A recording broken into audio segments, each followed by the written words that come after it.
La presidenta del Foro Educativo es Teresa Tobar. ¿Cómo estás, Teresa? ¿Cómo te va? Chima, ¿cómo estás?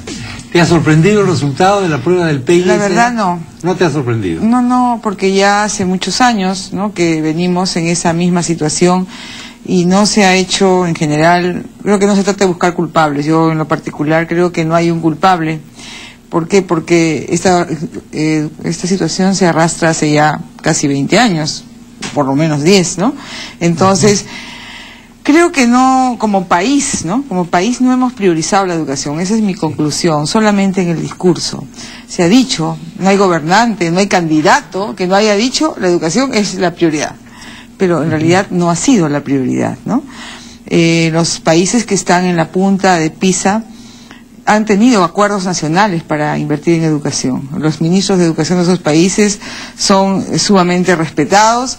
En Finlandia también, que ahora no está en el primer puesto, pero está en los primeros puestos, pero también ha tenido un acuerdo nacional. Pero acá también tenemos un acuerdo nacional. Sí, pero es un acuerdo nacional de papel, que dice, ¿no?, como un tigre de papel. El acuerdo nacional del Perú dice que el porcentaje de la educación debe ser... ¿Cuánto? 6%. 6%. Estamos en 3%. Ahorita, por ejemplo, se ha aumentado 1.300 millones de soles para el año 2014.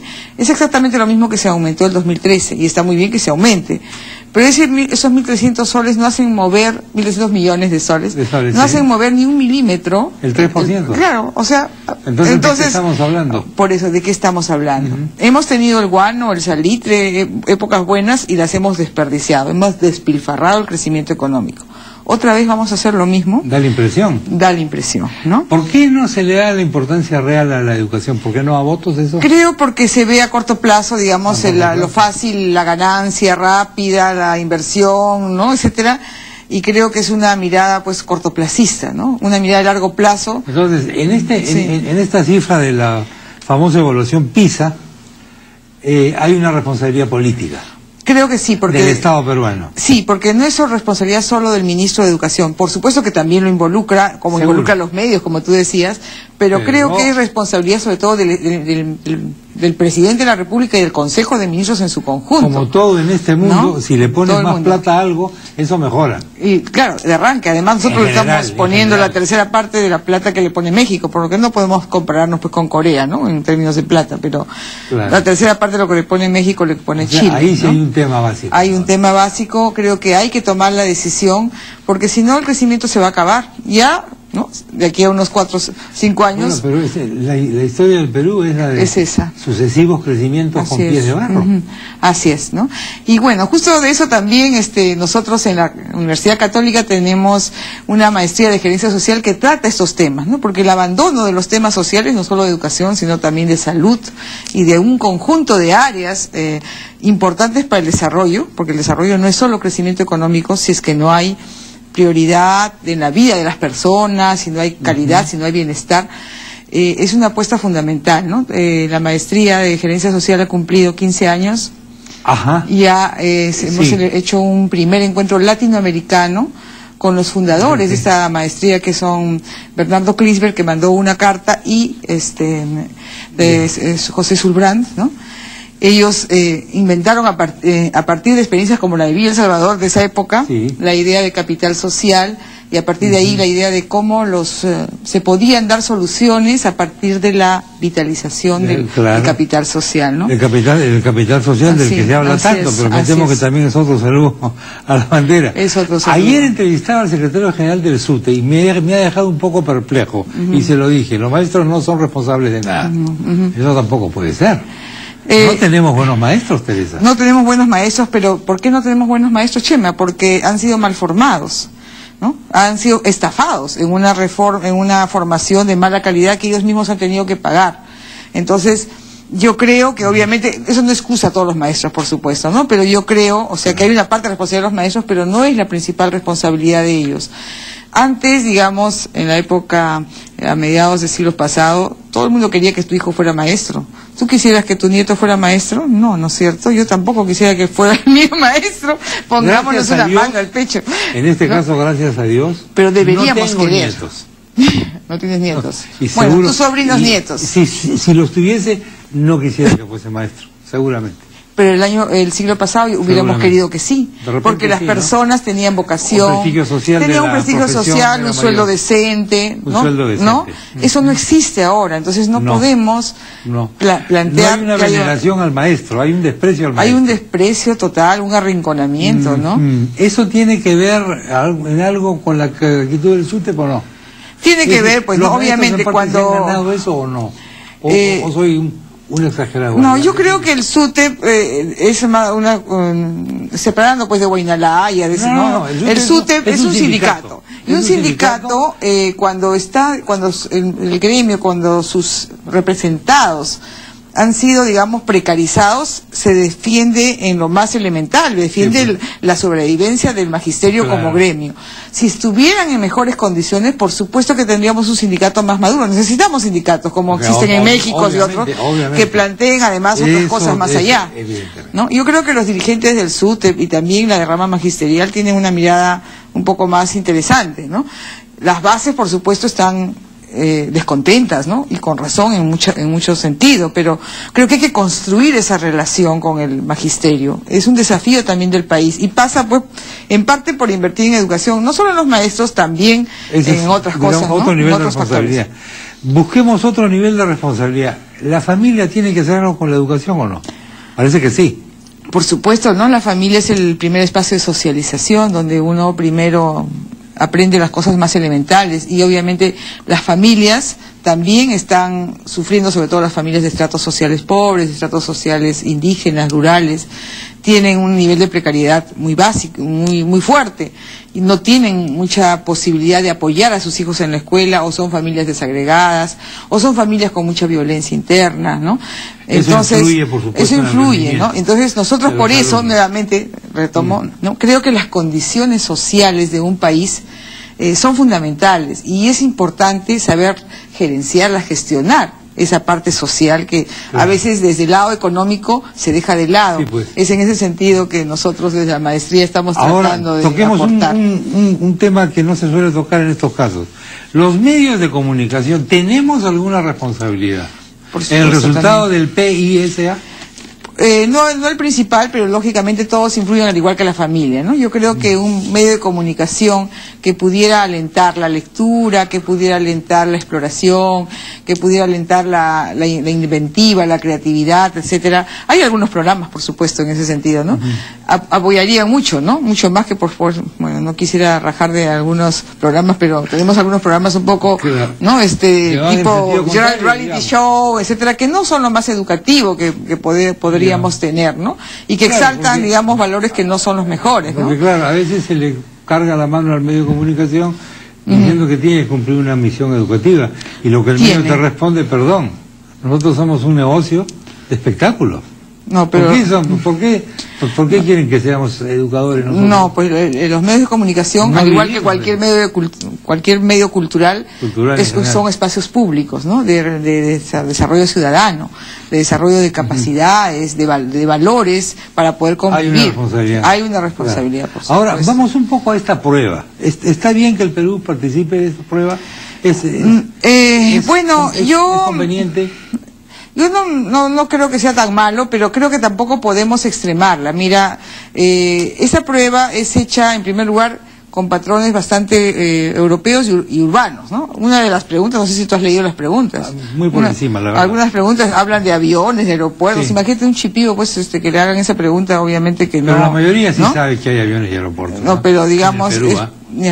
Pero bueno, de todas maneras, creo que no tiene que haber una mayor pertinencia cultural, ¿no? O sea, de las pruebas sería mucho más adecuado, ¿no? De acuerdo. Entonces no es... sería una observación que hacerle a la prueba. Claro, habría que mejorarla. Segundo, las pruebas en general, las pruebas deben ser un pulseo, no deben ser una obsesión, a mi modo de ver, ¿no?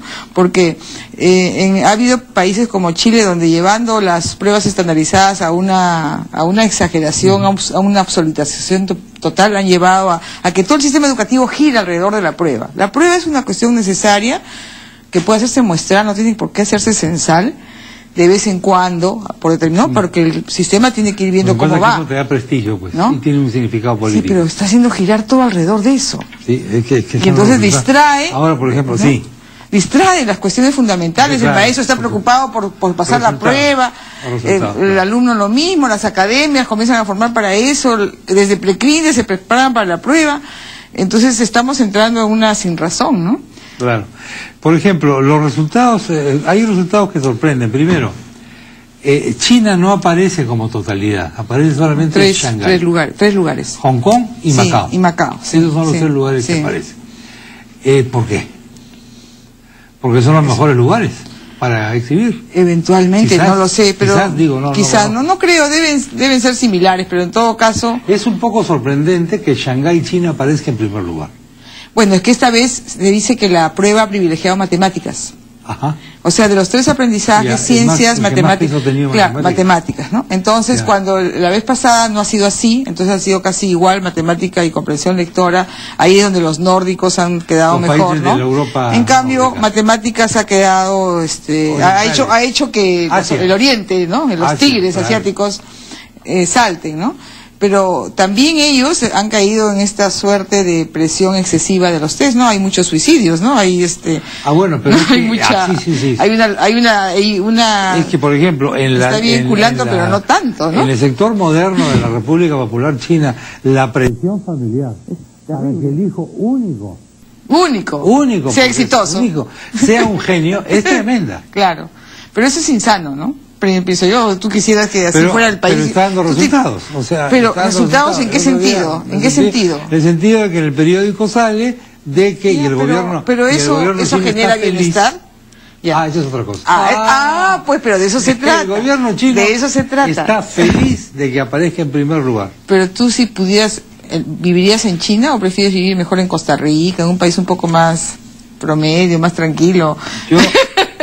Los pocos años que me quedan por vivir casi me da igual, pero no pienso dar la prueba de PISA ya.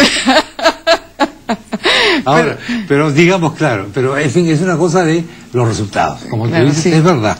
Pero los resultados hay que ver, tenemos que ponernos de acuerdo como país que queremos, como bienestar social, como desarrollo, y esas son las cosas que hay que discutir. Y eso es lo que estamos discutiendo en la Universidad Católica. Claro.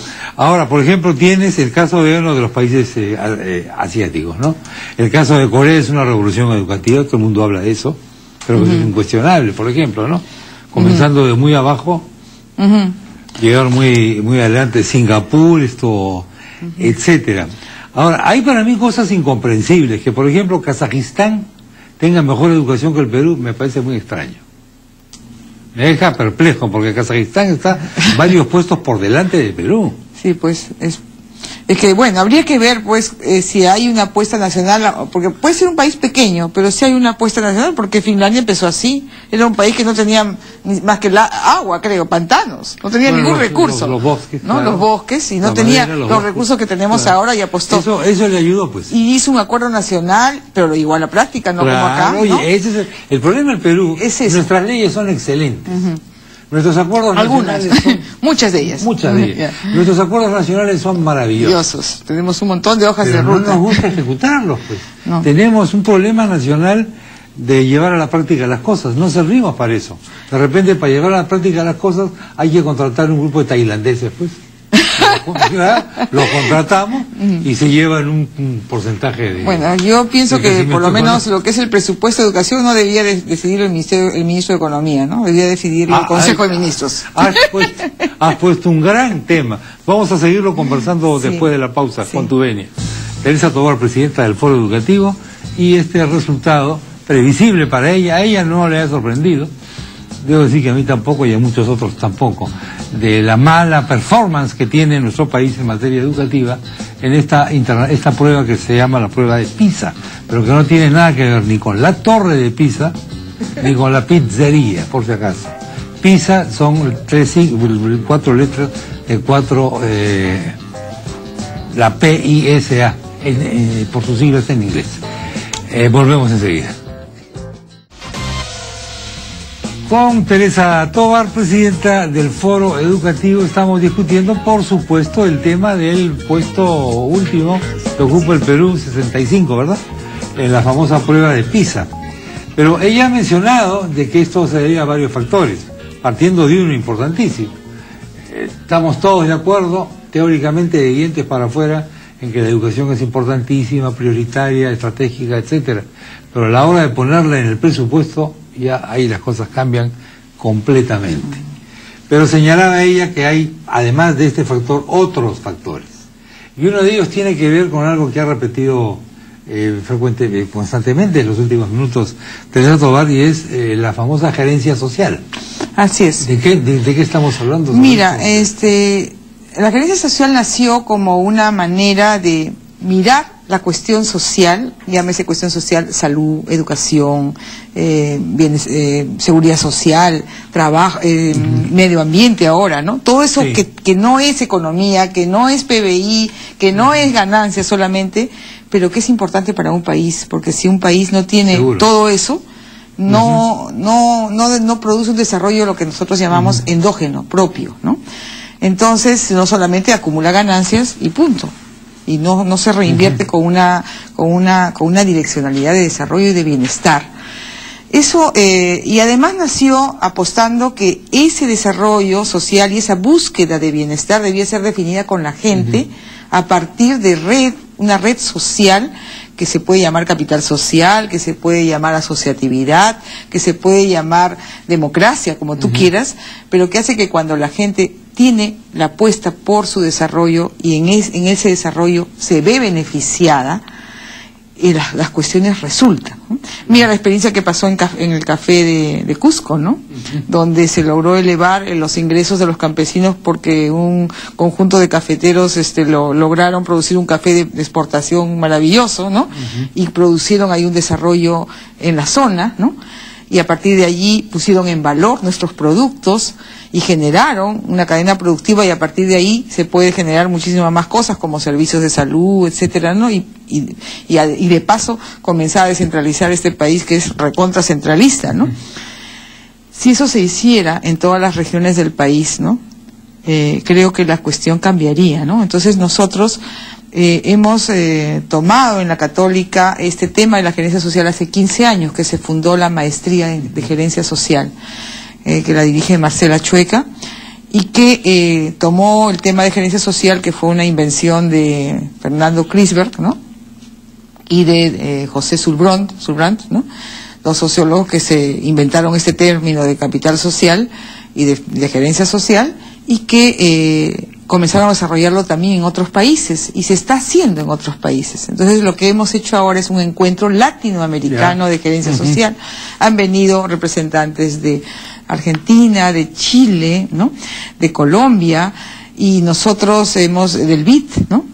Hemos hecho un intercambio, hemos hecho una agenda de problemas sociales fundamentales que están aquejando al país, el problema ambiental, ¿no? El problema... ¿Eso se repite en todos los países? En todos los países, ¿no? Sí, y hay maestrías. Hay una agenda común. Y la maestría produce como resultado un conjunto de egresados que están en capacidad de gestionar esto con eficacia. Por ejemplo, digamos la consulta previa. Hay que saberla gestionar, ¿no? ¿Por qué resulta en un lugar y por qué no en otro? Tiene que haber un gestor social. Dicho sea de paso, va a haber consulta previa, ¿no? Bueno, no lo sé. Esperemos que haya. Otra cosa como, ¿no? El acuerdo nacional. Ojalá que haya, ¿no? Porque creo que eso permite precisamente, ¿no? El desarrollo territorial en temas ambientales. En el caso de educación, lo mismo, ¿no? Podemos hacer, ¿qué es educación ciudadana? ¿Qué es educación para la comunidad? ¿Quién gestiona eso? ¿Cómo se hacen los planes de salud concertados? Cuestiones como el desafío de la alcaldía de Lima, ¿no? De una ciudad verde, de una ciudad amiga, ¿no? Alguien tiene que gestionar eso, y creo que esta maestría está intentando, ¿no? Y lo está logrando, producir personas, o sea, dar como egresados, dar como resultado egresados que son capaces de hacer el cambio, de transformar sus entornos de vida inmediato. ¿Tienen trabajo? Sí. Tienen trabajo. Comienzan a ser sumamente demandados, porque no necesitamos teóricos porque nos digan cuál es el Estado moderno, Hobbes, ¿no? Claro. Ese tipo de cosas que también son importantes, pero necesitamos gente que sepa cómo se hace el cambio, ¿no? Y también por qué, o sea, gente que además tenga visión, ¿no? Tampoco gente chata, ¿no? Que tenga capacidad de reflexión, pero decir, bueno, esto se hace así, hagámoslo de esta manera, concertemos aquí, hagamos un diagnóstico, acá no sabemos nada. Por ejemplo, en el caso de educación, una de las cosas que salió en la evaluación censal fue que la Amazonía estaba en el último, no sé si tú te acuerdas de la evaluación censal, en lo último. ¿Quién conoce algo de lo que pasa en la Amazonía? Sí, pues. Nadie conoce. Ahí se necesitan gerentes sociales que vayan, que vean cuáles son los recursos, las potencialidades de la Amazonía, ¿no? Porque hemos comenzado a mirar como país el Ande, pero no hemos mirado la Amazonía. Ahora un poco más, da la impresión. ¿Cómo? ¿Ahora un poquito más? Un poco más. La Amazonía un poco más. Un poco más, ¿te parece? No, bueno, en educación no mucho, ¿eh? En educación es uno de los sitios más abandonados. En educación, Dios mío. Sí, y en salud creo que tampoco. Pues, ¿cuándo es la próxima prueba, Teresa? Bueno, la próxima prueba de PISA... Para pasar esta grabación, ¿ah? Es de 3 años, el 2015. El 2015 ya. Pero ¿En qué puesto quedamos el 2015? ¿Cuál es tu conjetura? Bueno, 64, 63 o 65, de ahí no vamos a pasar, porque no creo que haya una mejora sustancial, salvo que haya una decisión de país, pero aún así, tú sabes que en educación los cambios son lentos, sí, pues, y para que un chico de 15 años, ¿no? Tenga una formación sólida, tendría que haber empezado hace más o menos 10 años su formación. Si empezamos ahorita una buena formación, será de aquí a 10 años que podremos ver resultados en las pruebas PISA. Teresa, muchas gracias. Y gracias, Chema, de igual manera. Estamos en contacto con Teresa Tovar, presidenta del Foro Educativo, con los que nos vamos rápidamente estos mensajes importantes.